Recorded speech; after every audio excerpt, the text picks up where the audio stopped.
자, 오늘 우리에게 주시는 하나님의 말씀은 시편 16편 1절부터 11절까지 말씀입니다. 시편 16편 1절부터 11절 같이 읽겠습니다. 시작. 하나님이시여 나를 지키소서. 내가 주께 피합니다. 내가 여호와께 말씀드리기를 주님은 나의 주님이시오니 주님밖에는 나에게 복이 없습니다 하였습니다. 땅에 있는 성도들은 존귀한 자니 나의 모든 기쁨이 그들에게 있구나. 다른 신을 따르는 자에게 괴로움이 더할 것이니 피를 부어드리는 그들의 제사를 나는 드리지 않으며 내 입술로 그 이름도 부르지 아니할 것이다. 여호와께서는 나의 유업과 내 잔의 몫이시니 주님은 내 분깃을 지키는 분이십니다. 나에게 줄로 재어주신 땅은 좋은 곳이며 그 유업은 참으로 아름답습니다. 나를 교훈하시는 여호와를 내가 송축하니 참으로 밤마다 내 심장이 나를 훈계한다. 내가 여호와를 항상 내 앞에 모시니 주께서 내 오른쪽에 계심으로 내가 흔들리지 아니할 것이다. 그러므로 내 마음이 즐거워하고 나의 영광이 기뻐하며 내 육체가 안전히 살 것이니 이는 주께서 내 영혼을 스올에 버리지 않으시며 주님의 거룩한 사람으로 썩지 않게 하실 것이기 때문입니다. 주께서 생명의 길을 내게 보여주시니 주님 앞에는 기쁨이 충만하며 주님의 오른쪽에는 즐거움이 영원합니다. 아멘. 자, 오늘은 시편 16편, 우리가 함께 읽은 이 시편 16편의 말씀으로 하나님을 피난처로 삼는 사람의 영원한 기쁨이라는 제목으로 하나님 말씀을 증거하도록 하겠습니다. 자, 우리가 함께 읽은 이 시편 16편은 하나님을 자신의 유일한 도움이자 복으로 삼는 사람의 이 신앙 고백을 담고 있습니다. 우리는 이 말씀을 통해서 어떻게 하면 하나님을 우리의 삶 속에서 실제적으로 모실 수 있는가, 또 하나님과 함께하는 삶이란 어떠한 것인지를 함께 살펴보도록 하겠습니다. 먼저 오늘 16편 1절은 이렇게 시작합니다. 하나님이시여 나를 지키소서. 내가 주께 피합니다. 자, 이렇게 고백한 이 시편의 저자는 누구입니까? 바로 다윗입니다. 지금 다윗이 이 시편을 어떠한 상황 속에서 기록하고 있는지 이 배경에 대해서는 우리가 알 수 없습니다. 그러나 아마도 그의 일생에 닥쳤던 수많은 어려움 가운데서 그 위험의 때 중에 어느 한때에 이 시를 기록한 것으로 보입니다. 다윗은 하나님의 도움을 이처럼 간절히 요청하고 있습니다. 하나님이시여 나를 지키소서. 내가 주께 피합니다. 우리 성도들은 위험의 때에 하나님께 이렇게 피하고 또 하나님의 보호를 구하는 이러한 기도를 매 순간 하나님께 드릴 수 있어야 합니다. 하나님께 이러한 기도를 자주 드리는 신앙이 좋은 신앙이고 참된 신앙인 것입니다. 여기서 하나님 나를 지키소서 할 때 이 지킨다라는 것은 어떠한 말입니까? 이 지킨다라고 하는 단어는 양들이 이렇게 푸른 초장에서 그 꼴을 먹을 때 그 초장의 가에다가 가시로 된 울타리를 치는 것을 말합니다. 그래서 무서운 늑대나 이리들이 양들을 공격하지 못하도록, 갑작스럽게 쳐들어와서 그 양들을 빼앗아가지 못하도록 이렇게 울타리를 쳐서 지키듯이 하나님께서도 우리 성도들을 그렇게 보호해 주실 것을 요청하는 기도입니다. 이렇게 성도들은 날마다 하나님의 보호하심에 기대어서 기도해야 합니다. 하나님께서 오늘도 하나님의 그 안전한 울타리 안에서 나를 지켜주시기를, 많은 위험과 재앙 속에서도 하나님의 품 안에서 안전히 보호해 주시기를 우리는 기도해야 하는 것입니다. 여러분, 성도가 하나님의 은혜를 잊어버리면 자신만만해집니다. 딱히 하나님의 보호도 필요함을 느끼지 못하고 또 기도의 필요성도 느끼지 못한 채 살아가는 것입니다. 우리들은 때때로 그렇게 무감각에 빠진 상태를 나는 지금 평강하구나, 아무 일이 없으니까 나는 평안하구나 라고 착각할 때가 있습니다. 하지만 여러분, 그것은 평강이 아닙니다. 만약 여러분이 하나님 앞에 갈급하게 또 하나님의 도우심이 간절한 그러한 마음을 잊어버린 채 살고 있다면 그것은 여러분의 영혼에 지금 적신호가 켜진 줄로 여겨야 할 것입니다. 한번 생각해 보십시오. 우리의 삶 가운데 우리는 날마다 얼마나 수많은 위험이 가득한 때를 살아가고 있습니까? 하루 동안에도 우리는 오늘 하루 어떠한 일이 벌어질지 우리는 자신할 수 없습니다.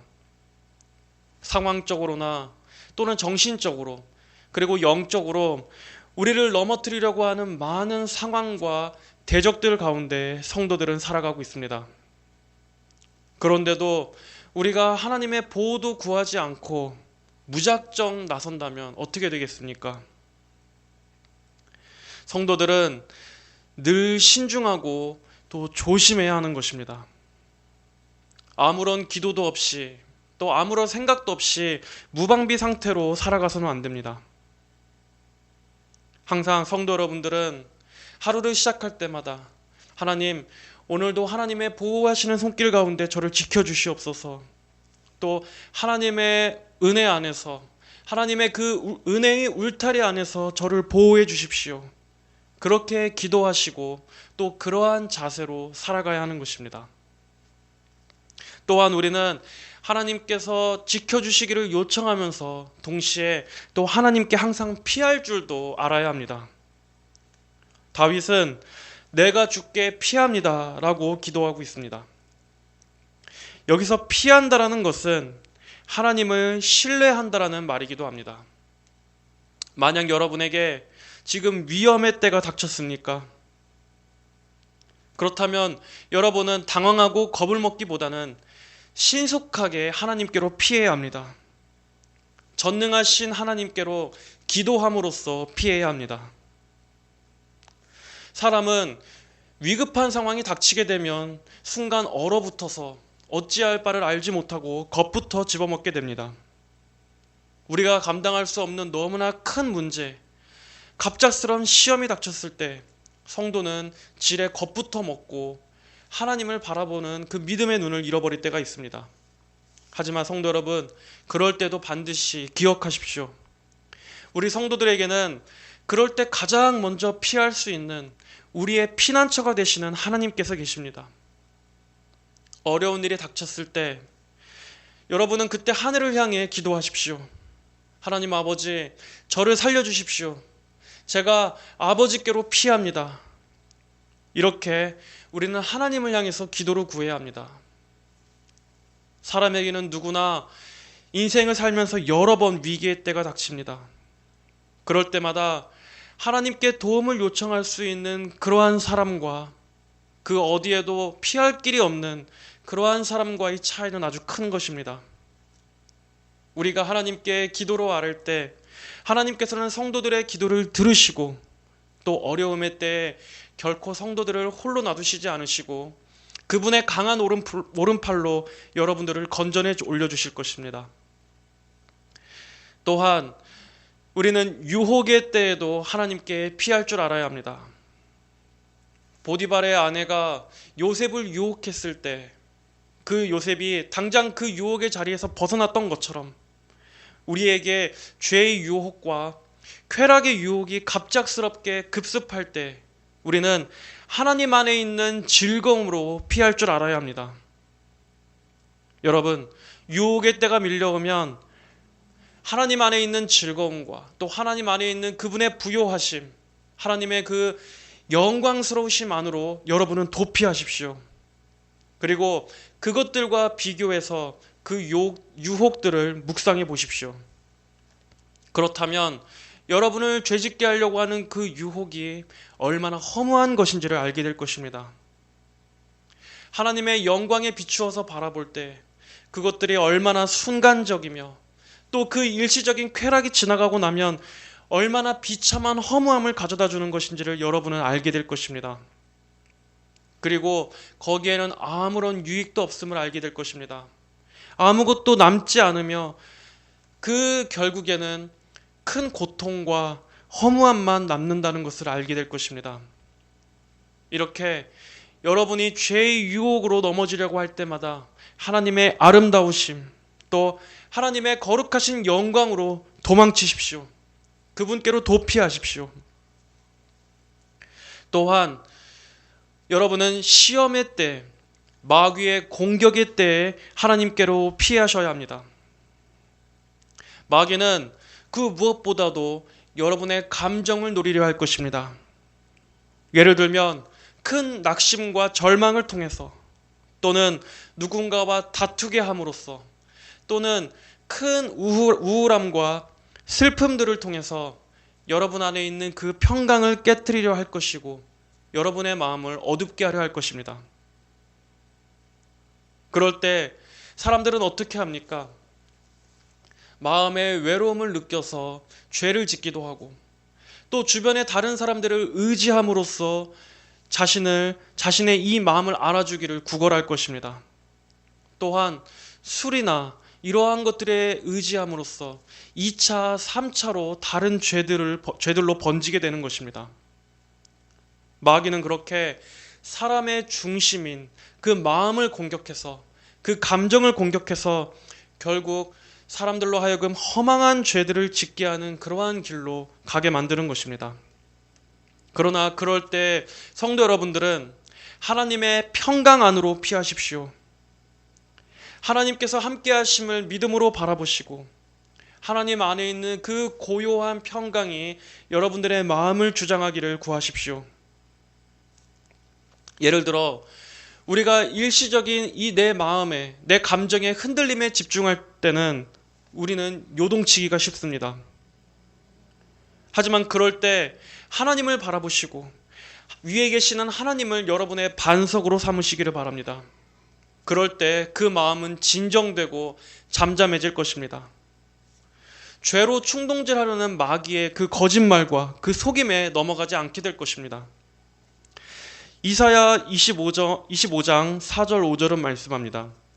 주께서는 가난한 사람들의 보호자이시며 환난 중에 있는 궁핍한 사람들의 보호자이시고, 또 폭풍 중에 있는 피난처이시며 폭염을 피하는 그물이시니, 잔인한 자들의 기세가 폭풍이 성벽을 치는 것과 같으며 마른 땅에 있는 폭염과 같을지라도 주께서 이방인들의 요란한 소리를 잠재우시며 마치 구름 그늘로 폭염을 가리듯이 잔인한 자들의 노래를 잠잠하게 하십니다 라고 말씀하고 있습니다. 이처럼 우리 성도 여러분들은 다양한 상황 속에 놓일 때마다, 그때마다 신속하게 하나님께 피할 수 있도록 우리 자신을 훈련해야 합니다. 그럴 때 우리가 만약 우리 자신의 생각이나 감정에 집중하게 되면 속기 쉽다는 것을 기억하십시오.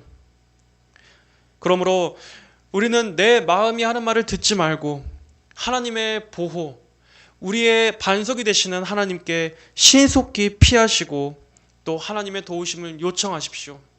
그러면 우리는 살 수 있습니다. 자, 2절의 말씀을 보겠습니다. 내가 여호와께 말씀드리기를 주님은 나의 주님이시오니 주님 밖에는 나에게 복이 없습니다 하였습니다. 자, 여기서는 주께서 복을 주신다라고 말씀하지 않고 바로 주님이 복이라고 말씀하고 있습니다.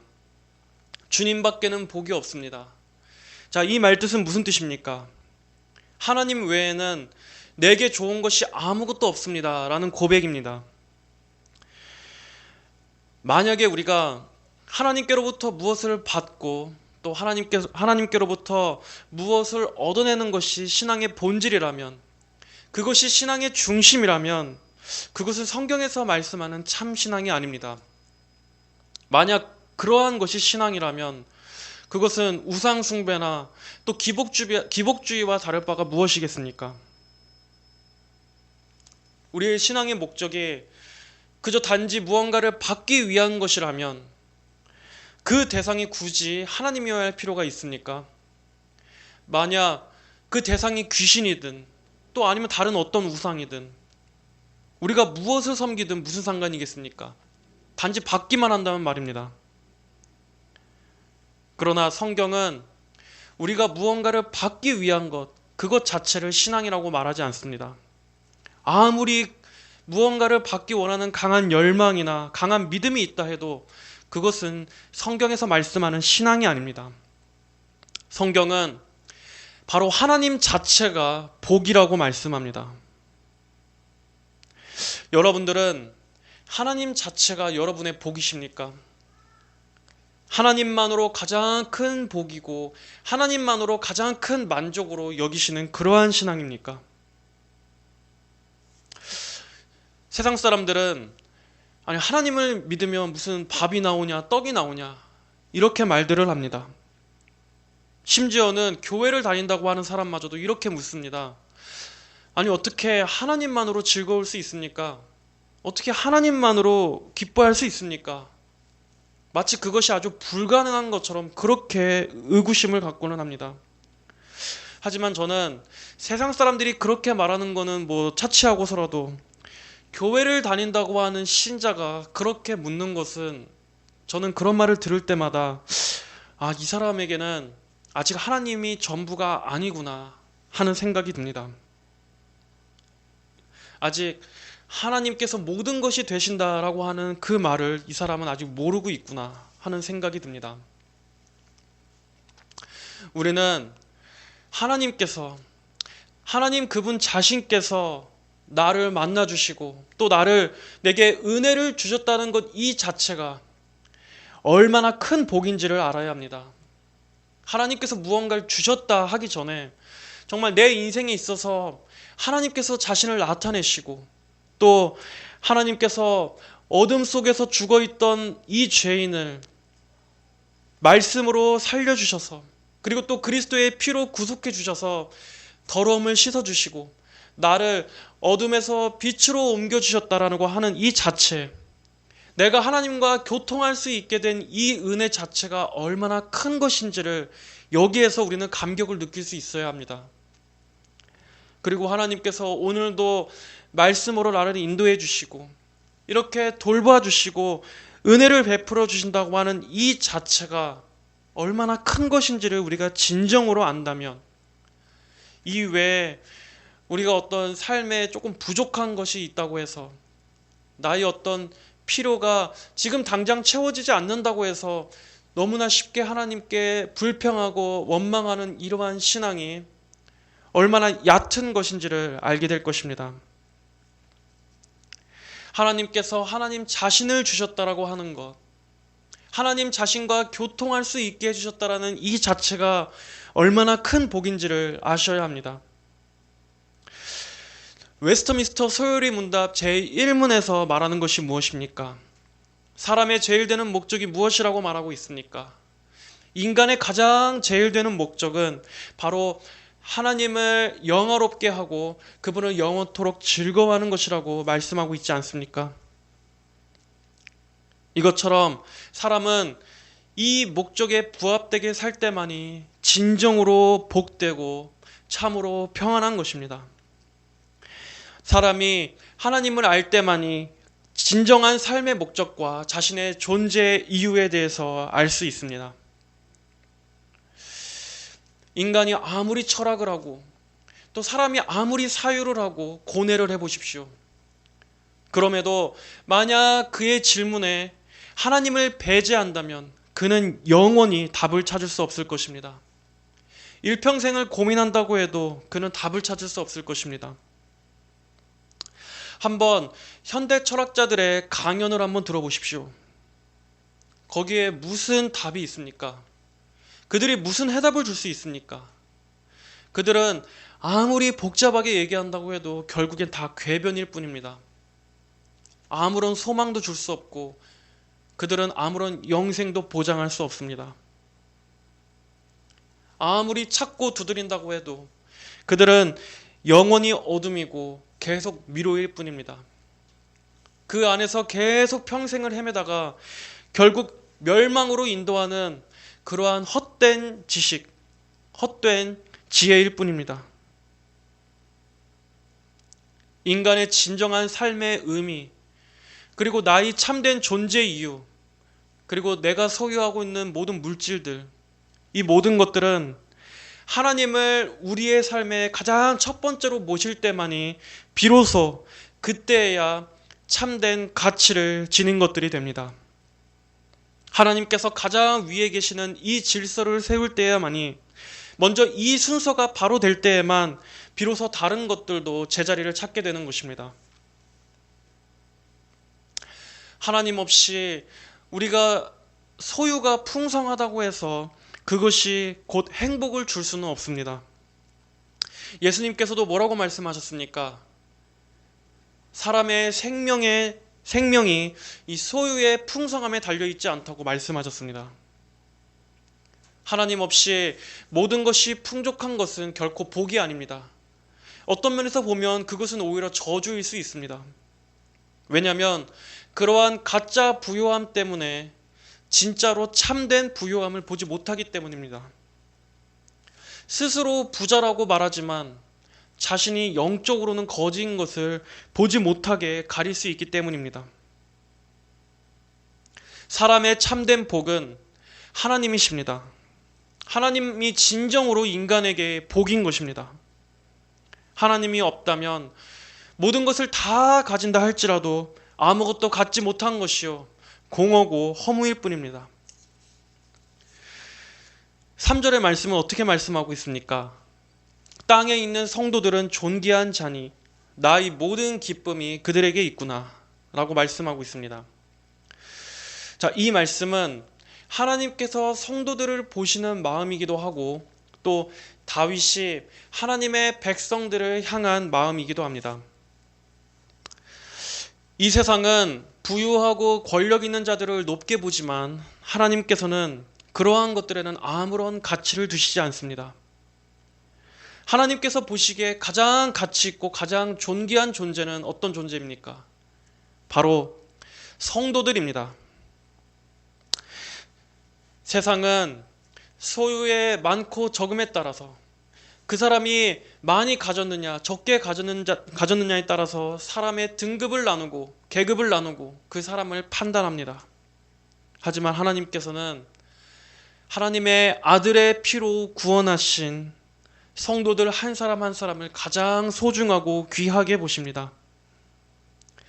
그리스도를 사랑하는 그 성도들의 마음, 그 하나하나를 하나님께서는 가장 가치 있고 아름답게 여기시는 것입니다. 우리 성도들은 자기 자신에 대해서 생각할 때 항상 두 가지 관점을 가지고 있어야 합니다. 먼저 첫째로 하나는 나 자신이 죄인이라고 하는 의식입니다.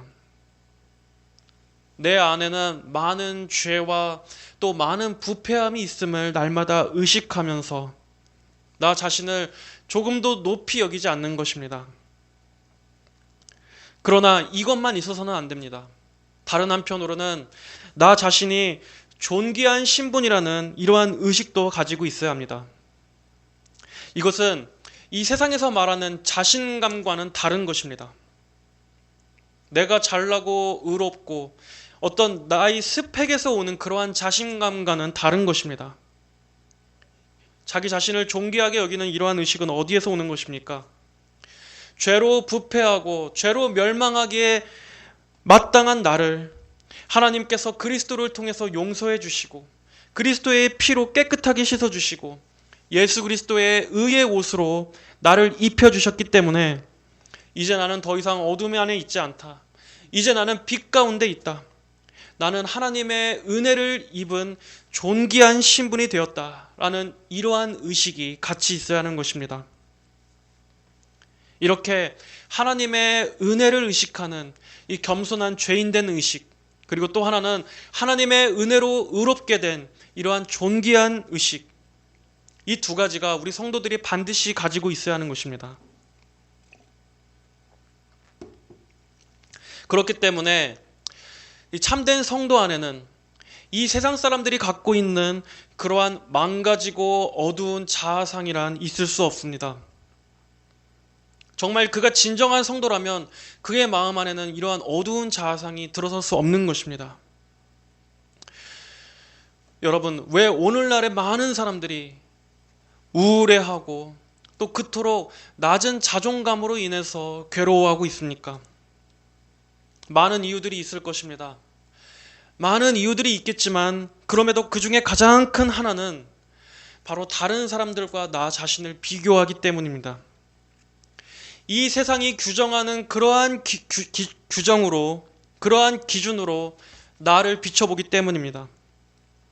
그래서 세상이 말하는 그러한 기준에 내가 조금 못 미치게 되면 내가 위축되고 또 주눅들고 자신을 비참한 패배자처럼 생각하는, 우리가 이 세상에서 말하는 것처럼 자신을 루저라고 생각하는 그러한 생각들을 갖게 되는 것입니다.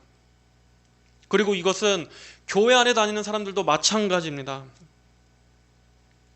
우리가 하나님과의 관계에서 나 자신을 봐야 되는데 하나님의 이 말씀에서 규정하는 자신이 아닌 이 세상에서 말하는 그러한 기준으로, 그러한 눈으로 자신을 바라보기 때문에 여전히 교회에 다닌다고 해도 성공에 목말라 하고 자기 자신을 비참하다고 느끼는 것입니다. 그것은 그만큼 교회 안에도 하나님의 은혜를 누리지 못하고 또 하나님의 은혜를 제대로 알지 못하는 사람들이 많다는 증거일 것입니다. 그렇기 때문에 그러한 것들에 편승해서 교회 안에서도 무엇을 말합니까? 낮은 자존감을 회복하는 법, 또 나 자신을 사랑하는 법, 내 안에 있는 상처를 치유하는 법, 이러한 것들을 교회 안에서도 똑같이 말하지 않습니까? 하지만 저는 분명히 말씀드립니다.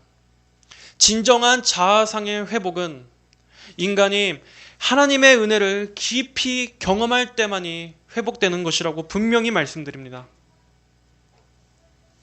사람은 복음을 통해서 거듭나야지만 온전한 성경적 자아상이 회복될 수 있는 것입니다. 만약 그렇지 않고서 아무리 무슨 방법을 가르치고 또 강의를 한다고 할지라도 성령께서 그 영혼을 살리시고 그에게 온전한 자아를 회복해 주시지 않는 이상, 그 영혼을 거듭나게 하시고 살리시지 않는 이상 사람의 자아상은 결코 온전해질 수 없습니다. 반드시 기억하십시오.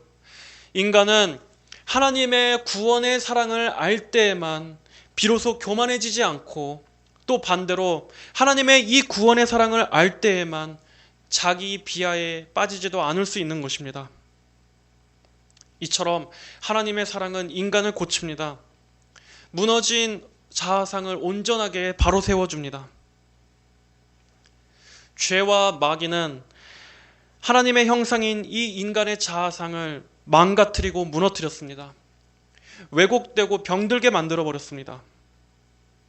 그러나 하나님의 은혜는 그것들을 다시 고치고 온전하게 하실 수 있습니다. 사람은 하나님을 만나야만 비로소 참되게 회복됩니다. 그것 외에는 절대로 온전한 회복은 없다는 것을 성도 여러분들은 분명히 아셔야 합니다. 자, 이어서 나의 모든 기쁨이 그들에게 있구나 라고 말씀하고 있습니다. 이 말씀 역시도 하나님께서 보시는 마음이기도 하고 또 다윗의 고백이기도 합니다.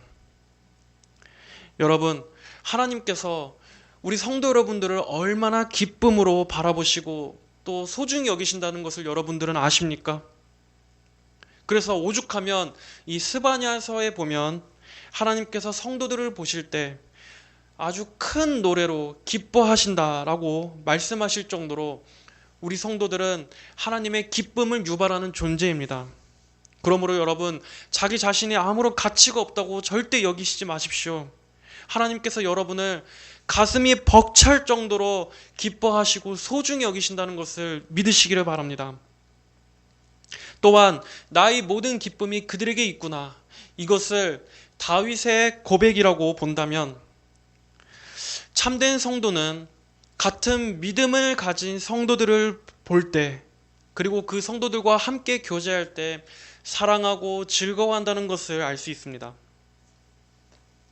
성도는 성도와의 관계가 가장 즐겁습니다. 왜냐하면 그 영이 같은 영이기 때문입니다.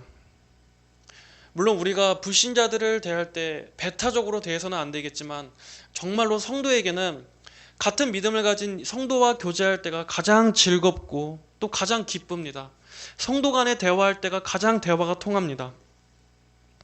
왜냐하면 이 성도 안에 내주하시는 성령님께서 같은 믿음으로 주님을 사랑하게 하시고 경외하게 하시고 찬양하게 하시고 또 주님을 사랑하는 그 마음이 같기 때문입니다.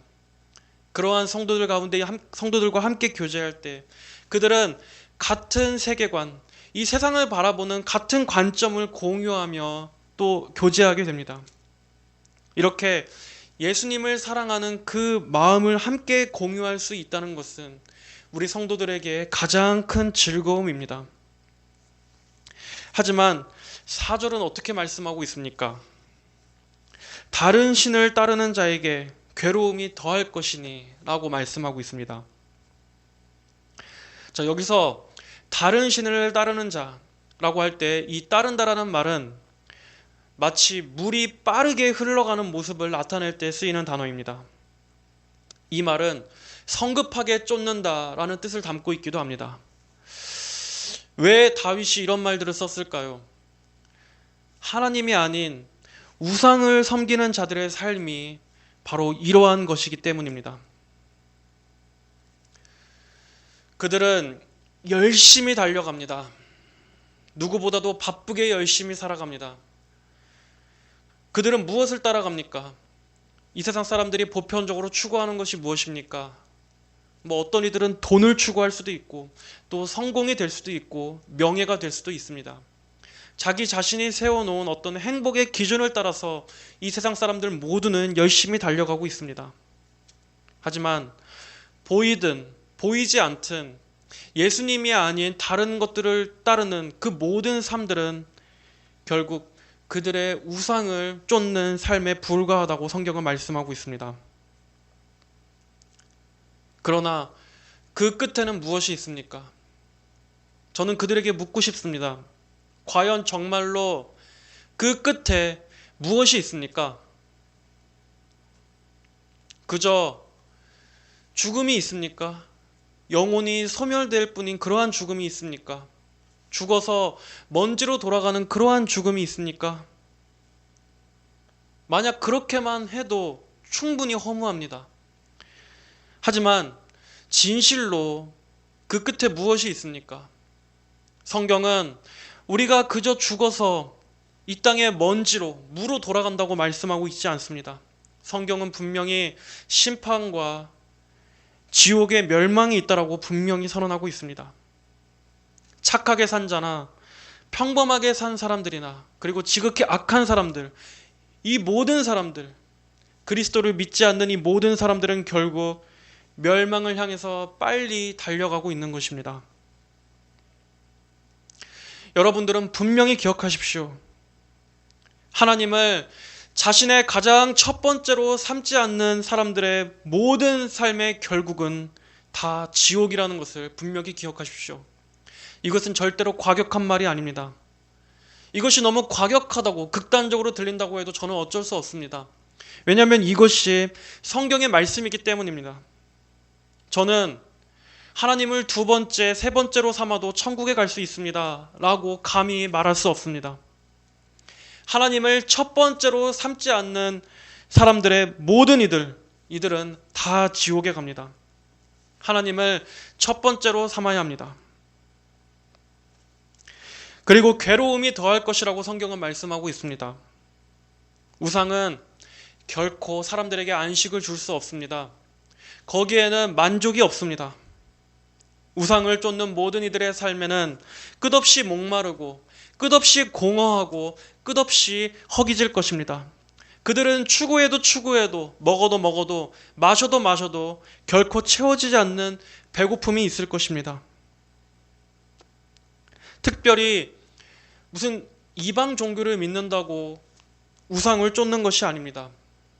자신은 아무런 종교가 없다고 고백하는 이 무종교라 할지라도 예수님을 믿지 않는 모든 이들은 영적으로는 실상 그들은 마귀의 종이요 죄의 노예입니다. 그리고 영적으로가 아니더라도 실제로 이 세상의 현대인들은 가만히 보면 다들 하나씩은 무언가의 노예라는 것을 알 수 있습니다. 그것이 꼭 무슨 알코올 중독이나 또 도박이나 마약이든 이러한 것들이 아니라 할지라도 오늘날의 사람들은 누구나 다 할 것 없이 무언가에 하나씩 다 중독된 삶을 살아가고 있습니다. 왜냐하면 인간은 항상 무언가를 갈구할 수밖에 없는 존재이기 때문입니다.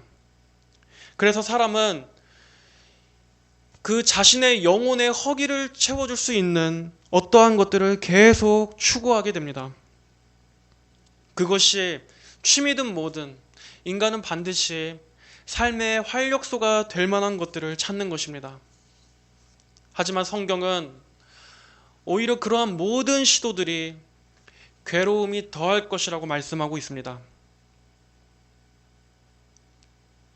아무리 사람이 그 영혼의 빈 자리에 무언가를 계속 채워넣는다 할지라도 하나님이 없다면, 그의 삶에 하나님이 계시지 않는다면 그는 계속해서 공허할 것입니다.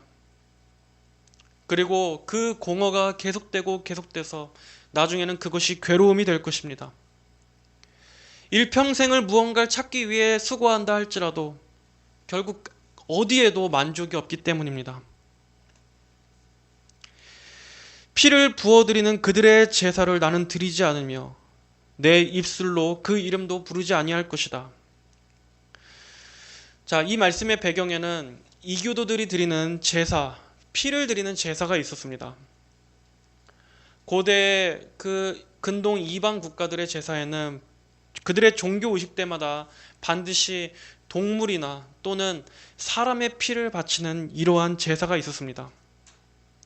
그들의 이런 제사는 그리스도의 피를 예표하는 그러한 제사라기보다는 그 기원이 마귀적인 우상 숭배에서 나온 제사입니다. 아담의 때로부터 내려온 이 피의 제사가, 이 피의 희생 제사가 후대로 내려오면서 인간의 타락한 죄성과 결합해 왜곡되고 오염된 결과입니다. 그래서 이 피의 제사는 하나의 미신으로 전락해 버렸습니다. 다윗은 이렇게 그들이 신을 섬기는 이러한 방식을 지금 절대로 거부하고 있습니다. 마찬가지로 우리 역시도 악한 영과의 접촉을 유발하는 그 어떠한 접촉도 하면 안 됩니다. 예를 들면 우상과 관련되거나 또 악한 영들을 숭배하는 요소가 있는 그 어떠한 것이라 할지라도 우리는 철저하게 분별해서 멀리하고 없애고 제거해야 하는 것입니다. 그리고 이것은 단순히 어떤 이방 종교나 이방 제사에 참여하는 것에 국한되는 것이 아닙니다. 이 세상 불신자들이 세상을 섬기는 그 어떠한 방식과도 우리 성도들은 철저하게 거리를 둬야 한다는 말씀입니다. 여러분들은 불신자들 역시도 그들 역시도 예배하고 있다는 것을 알고 계십니까? 모든 사람들은 무언가를 반드시 예배합니다. 예를 들면 세상 사람들은 콘서트장에서 또 스포츠 경기장에서 영화관에서 인터넷에서 그들의 음악과 문화와 예술과 철학과 학문으로 그들이 믿는 이 세상신을 예배하고 있는 것입니다. 사람들은 반드시 무언가를 다 예배하며 삽니다. 모든 사람들은 다 종교인입니다. 다만 그들이 그 섬기는 신이 하나님이냐 아니면 이 세상 신인 마귀냐 하는 것만이 다를 뿐이지 모든 사람은 다 자기가 믿는 신에게 예배하는 존재입니다. 그렇기 때문에 우리 성도들은 아무것도 모른 채 순진하게 그들의 정신과 문화에 동화돼서는 안 됩니다. 예를 들면 성도라고 하면서 어떤 무슨 아이돌 가수나 이러한 것들에 열광하고 또 이 세상을 찬양하는 그러한 문화에 빠진다는 것은 절대로 있어서는 안 되는 일입니다. 그러한 것들 속에 함께 뒤섞이면서도 내가 지금 하나님을 예배하고 있는가 아니면 이 세상을 찬양하고 있는가에 대한 그 어떠한 분별력도 없다면 그는 영적으로 죽어있는 자라는 것을, 자기 스스로 깜깜한 자라는 것을 알아야 할 것입니다. 또한 다윗은 내 입술로 그 이름도 부르지 않겠다라고 지금 결단하고 있습니다. 이것은 오로지 하나님만을 자신의 유일한 주요 도움으로 삼겠다는 고백입니다. 사람들은 당장의 위급한 때가 처했을 때 누구의 이름을 부릅니까? 사람은 결국 자신이 의지하는 것들의 이름을 부르게 되어 있습니다. 하지만 그것이 우상이라면 결국 그는 자신에게 아무런 도움도 줄 수 없는 썩은 동아줄을 붙잡는 것이나 다름없습니다. 성도들은 철저히 하나님의 이름을 불러야 합니다. 하나님을 붙잡아야 합니다.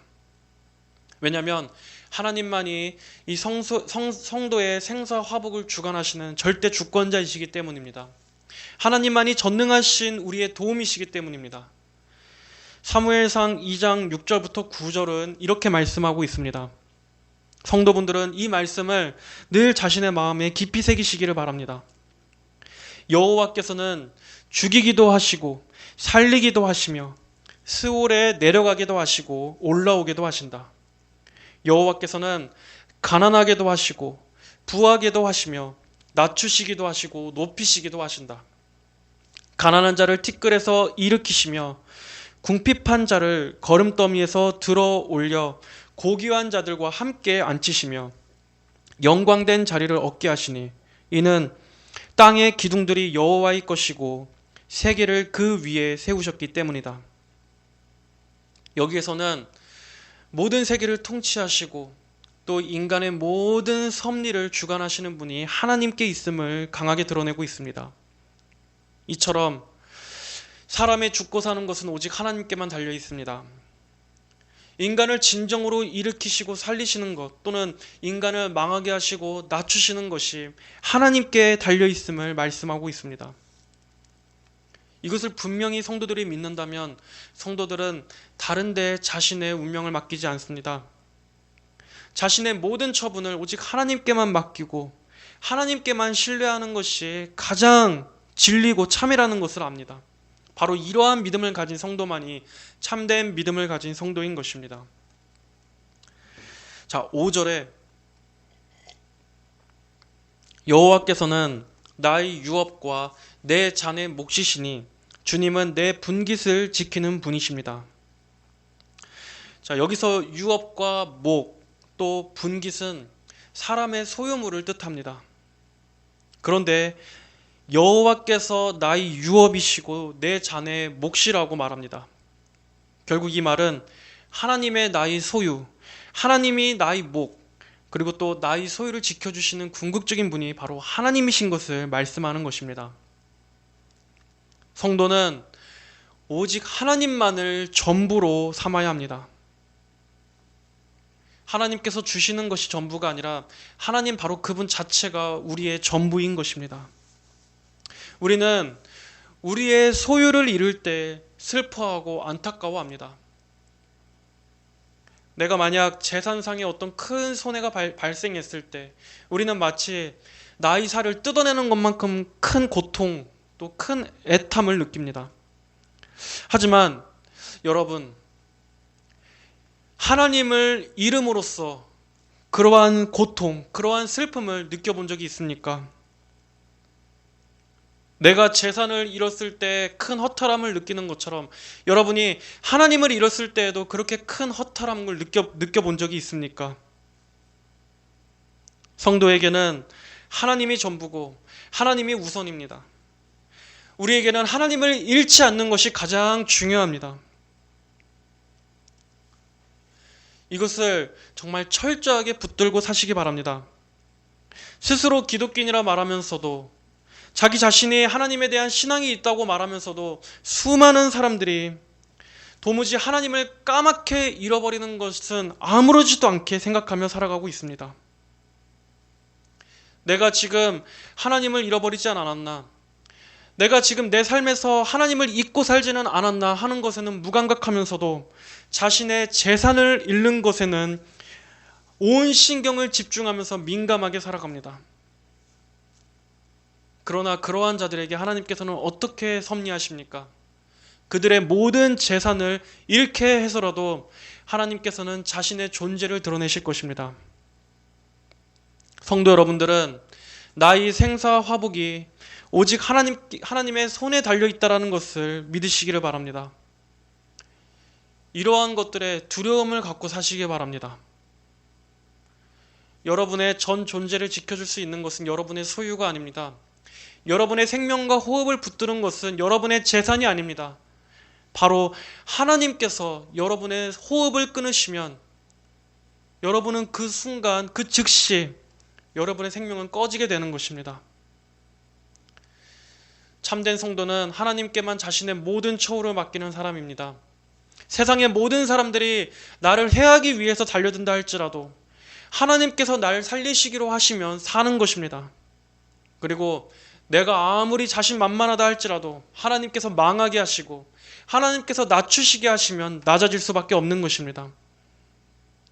우리는 물질을 허락하신 하나님께서, 물질을 주신 하나님께서 나의 주인이 되셔야지, 하나님은 뒷전으로 밀어내버리고 물질을 우리의 주인으로 삼는 순간부터 물질은 우리의 우상이 되는 것입니다. 그러므로 모든 것 위에 가장 높은 곳에 하나님을 최우선으로 두십시오. 자, 이제 6절의 말씀을 보겠습니다. 6절의 말씀은 이렇게 말씀하고 있습니다. 나에게 줄로 재어주신 땅은 좋은 곳이며 그 유업은 참으로 아름답습니다. 잠깐 난로 좀 끄고 오겠습니다.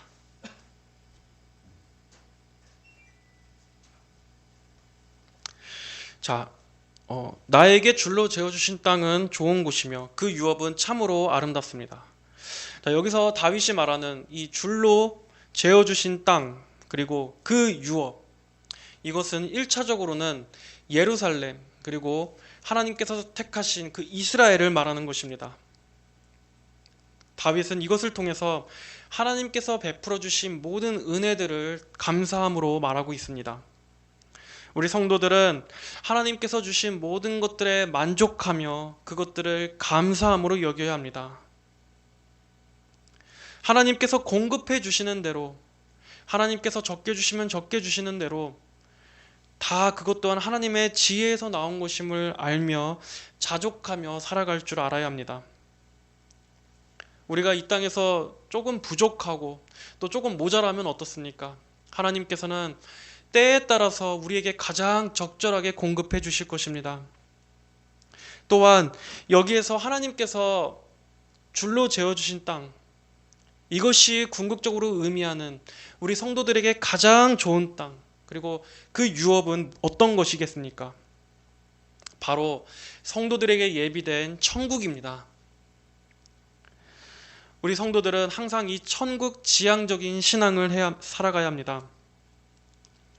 우리에게는 더 풍족하고 더 아름다운 그 천국이 예비되어 있기 때문에 이 땅에서 베풀어 주신 그 어떤 것에도 우리는 감사하고 살아갈 수 있는 것입니다. 나중에는 더 큰 소망, 더 큰 풍족, 더 큰 영광이 임할 것이기 때문에 우리는 이 땅의 소유에 좌지우지되지 않습니다. 이처럼 성도는 천국을 생각할 때 비로소 이 땅의 탐심에 우리의 마음을 지배당하지 않을 수 있는 것입니다. 자, 7절의 말씀을 한번 보겠습니다. 7절, 나를 교훈하시는 여호와를 내가 송축하니 참으로 밤마다 내 심장이 나를 훈계한다. 참된 성도는 이처럼 하나님의 말씀으로 가르침을 받는 사람입니다. 날마다 이 말씀으로 인해서 자신을 교정받고 또 이 말씀에 비추어서 나의 죄됨과 나의 부족함을 돌아보는 사람이 참된 성도입니다. 말씀을 나의 교사로 삼고 또 말씀을 나의 등불로 살아가며 말씀의 지도를 따르는 것, 이것이 참된 성도의 자세입니다. 다윗은 여기서 고백하는 것처럼 이렇게 밤마다 자기 자신을 말씀 앞에 비추어서 자신을 성찰하며 기도했을 것입니다. 자신을 성찰하지 않는 신앙은 자랄 수가 없다는 것을 여러분들은 아시기 바랍니다. 말씀으로 우리의 마음을 가꾸지 않는다면 성도의 마음 안에서는 어떠한 성령의 열매도 자랄 수 없고 또 그 신앙도 성숙해질 수 없다는 것을 우리는 알아야 합니다.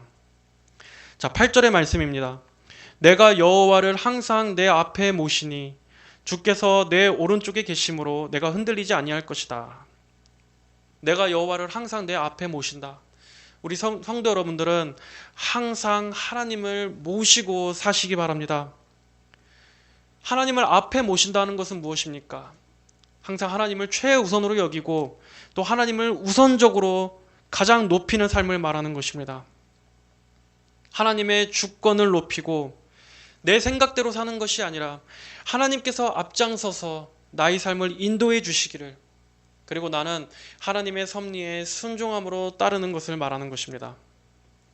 그리고 주께서 내 오른쪽에 계심으로 내가 흔들리지 아니할 것이다.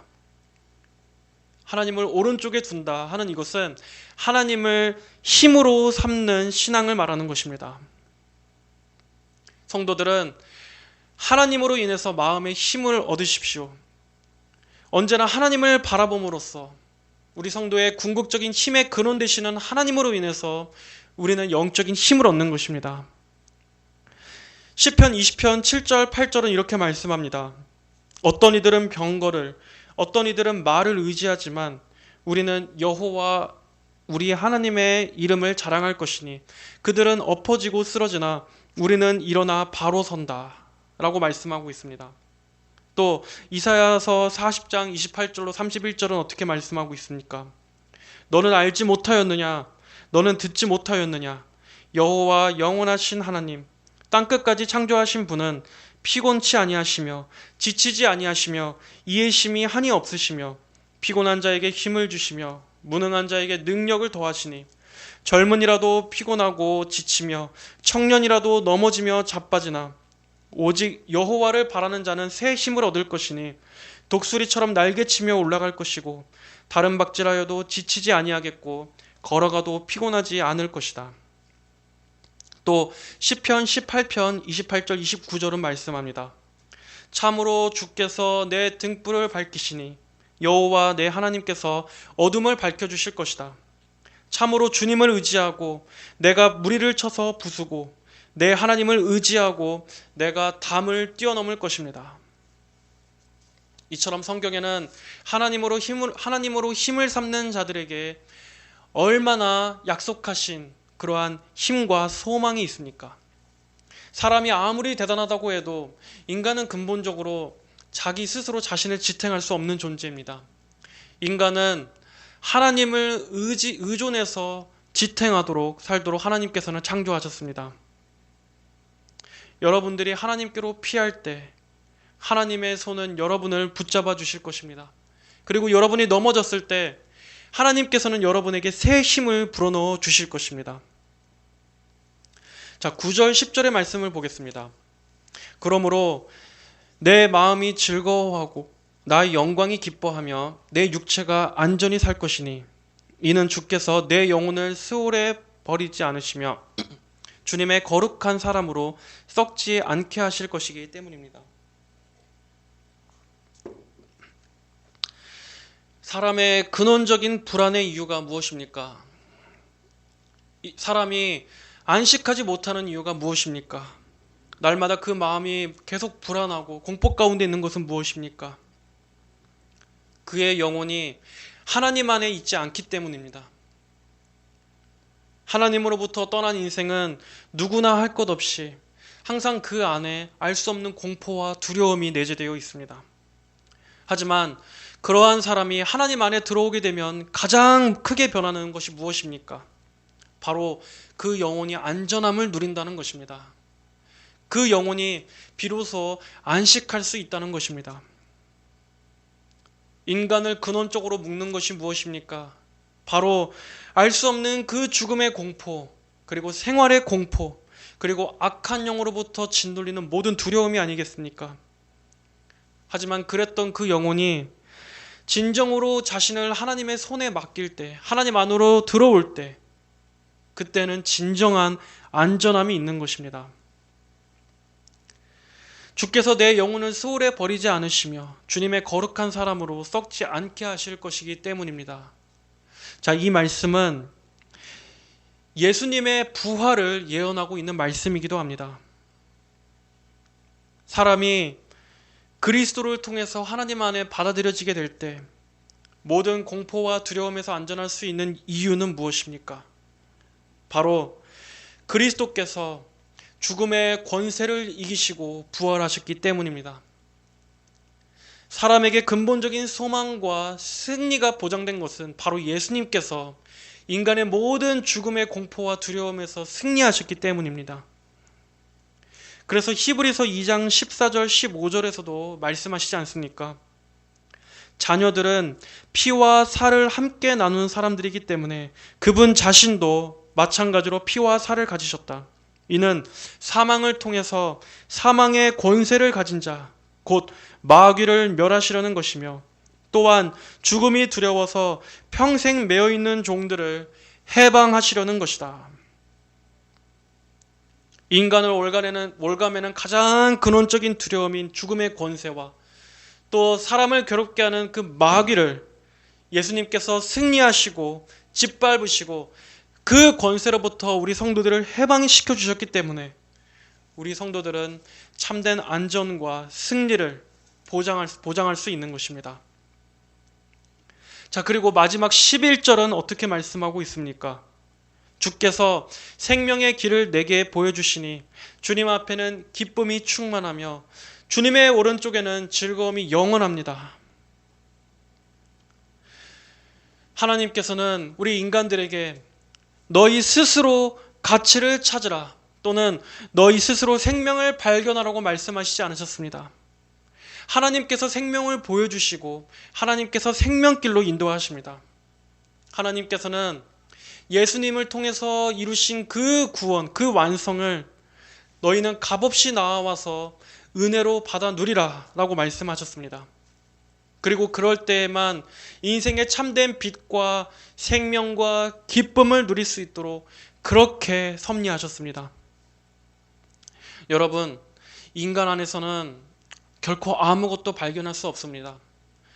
우리 안에 있는 이 내적인 부패함에서는 그 어떠한 생명의 길도 발견할 수 없습니다. 우리 안에서는 오직 어둠과 절망밖에 발견할 수 없습니다. 사람은 오직 예수님을 통해서 하나님 안으로 들어와야 합니다. 하나님의 절대적인 은혜에만 소망을 두는 방식으로 하나님께서는 구원과 빛이 있도록 만드셨습니다. 이사야 50장 10절은 어떻게 말씀하고 있습니까? 너희 중에 여호와를 두려워하며 주님의 종의 목소리를 순종하는 자가 누구냐? 어둠 가운데 걸으며 빛이 없는 자는 여호와의 이름을 신뢰하고 자기의 하나님께 의지하여라 라고 말씀하고 있습니다. 바로 이 말씀처럼 어둠 가운데 방황하는 자는 빛이요 소망이요 기쁨이 되시는 하나님을 의지하십시오. 이 하나님으로 들어오십시오. 바로 이 하나님 안에만 영원한 기쁨이 있습니다. 살아서나 죽어서나 하나님만이 사람에게 영원한 기쁨을 주실 수 있는 분이요 영원한 만족과 즐거움을 주실 수 있는 분입니다. 저는 하나님을 모른 채 어둠 가운데 멸망하는 사람들을 볼 때마다 정말 너무나 안타깝습니다. 그들이 하나님을 알지 못한 채 평생을 달려가다가 결국에 그 끝에 도착하는 곳이 멸망이요 지옥이라는 것을 본다면 정말 너무나 안타까운 마음이 듭니다. 그들 역시도 하나님 안에서 소망을 발견할 수 있다면 얼마나 좋겠습니까? 저는 여기서 젊은 청년들에게 간절히 권면하고 싶습니다. 아직 살아갈 날들이 많이 남아있는 청년 여러분들은 자신들의 미래에 대해서 생각할 때 여러 가지 미래의 날들을 꿈꾸며 또 기대감에 부풀어 있을 것입니다. 그러나 여러분이 하나님을 만나지 못한다면 여러분의 그 장래의 그 삶에는 그 어떤 참된 만족이 없다는 것을 반드시 기억하시기를 바랍니다. 사람은 하나님 안에서만 의미가 있고 하나님 안에서 살아갈 때만이 진정한 평강이 있습니다. 하나님을 떠나서 이 세상에서 여러분들이 그토록 추구하는 목표, 여러분들이 간절히 열망하는 그러한 목적을 향해 달려간다 할지라도 여러분의 삶에 하나님이 없다면 여러분은 계속된 공허함과 허기짐이 있을 것입니다. 지금은 이러한 말들이 여러분에게 전혀 들리지 않을 줄로 압니다. 한 귀로 듣고 한 귀로 흘려갈 것도 압니다. 하지만 여러분의 삶에서 여러분이 나이를 먹어가고 여러분의 삶에서 분명히 어떠한 그러한 권태의 때에 부딪히게 되면 바로 그때에는 꼭 이 말씀을 다시금 떠올리게 되는 그러한 은혜가 있기를 바랍니다. 또한 청년들 중에서도 자신의 불안하고 막막한 미래를 생각하며 자신의 앞날에 대해서 어두운 그림을 그리고 있는 청년들도 있을 줄 압니다. 그러한 청년들은 지금 이 시간 그리스도를 통해서 하나님의 소망의 빛을 바라보십시오. 하나님께서는 여러분이 앞으로 어떠한 어두움 가운데, 여러분의 어떠한 실패 가운데, 여러분의 어떠한 절망 가운데 있다 할지라도 하나님은 여러분에게 밝은 소망을 주실 수 있는 분이십니다. 그리고 여러분이 하나님 안에 있을 때 여러분은 결코 비참해지지 않을 것입니다. 세상이 규정하는 방식에 따라서 여러분 자신을 보지 않을 것입니다. 그리고 여러분이 하나님 안에 있을 때 여러분은 여러분 자신에 대해서 존귀한 자아상을 갖게 될 것입니다. 그리스도의 의로 인해서 여러분은 만족하게 될 것이며 또 때에 따라 도우시는 하나님의 은혜로 인해서 여러분은 결코 절망하지 않고 언제나 밝은 빛 가운데 있을 것입니다. 세상은 절망과 어둠으로 여러분의 영혼을 짓누르려 하겠지만 여러분이 궁극적으로 하나님 안에 넘어가게 된다면 절대로 여러분은 그 어떠한 세력도 여러분을 궁극적인 절망과 실패와 패배로 이끌 수 없다는 것을 여러분은 믿음으로 바라보시기 바랍니다. 또한 저는 어느 정도 나이가 지긋하신 장년분들에게도 권면합니다. 여러분은 지금까지 살면서 여러분 주변의 지인들의 몇몇 죽음을 겪었을 것입니다. 여러분 주변에 있는 분들 중에 몇몇이 이 세상을 떠난 것들을 여러분은 경험했을 것입니다. 그것들을 통해서 여러분은 무엇을 깨달았습니까? 그들의 죽음을 통해서 여러분은 무엇을 배웠습니까?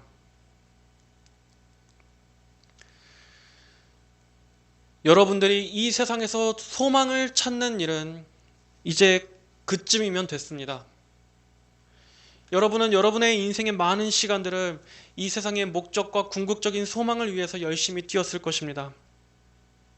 하지만 그것들의 허탈함도 이제는 알 때가 됐습니다.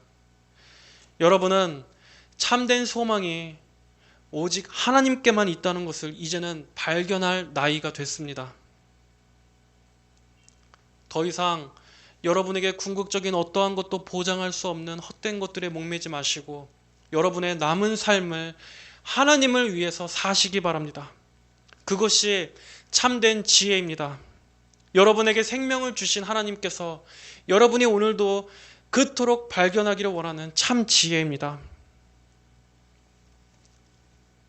더 이상 여러분들에게 영원한 것을 줄 수 없는, 영원할 수 없는 것들에 소망을 두지 마시고 진정으로 영원한 기쁨과 생명의 길을 주시는 하나님께 여러분의 영혼을 맡기십시오.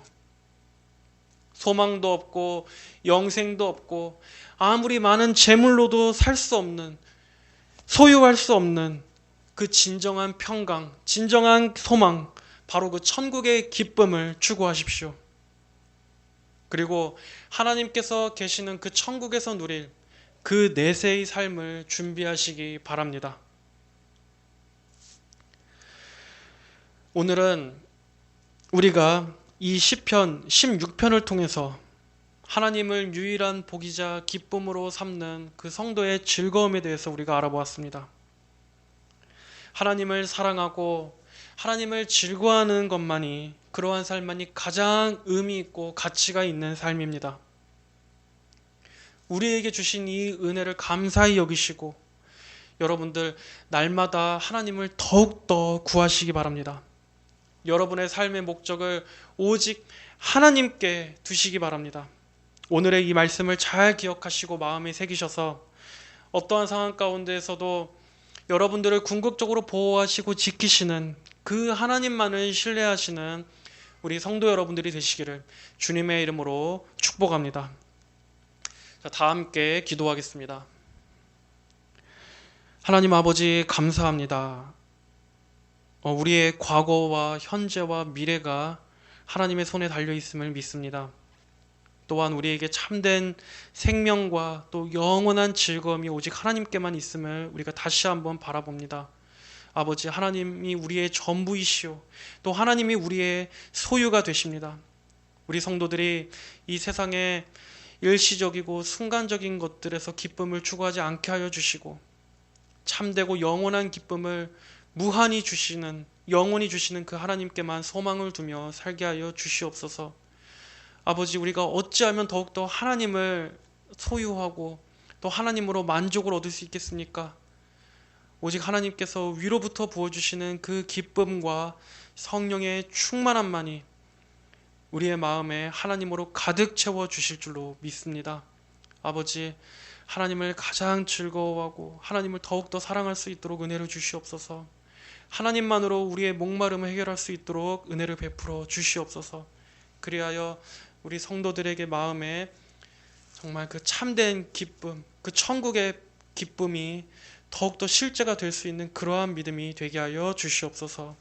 감사드리며 살아계신 우리 주 예수님의 이름으로 기도하였습니다. 아멘.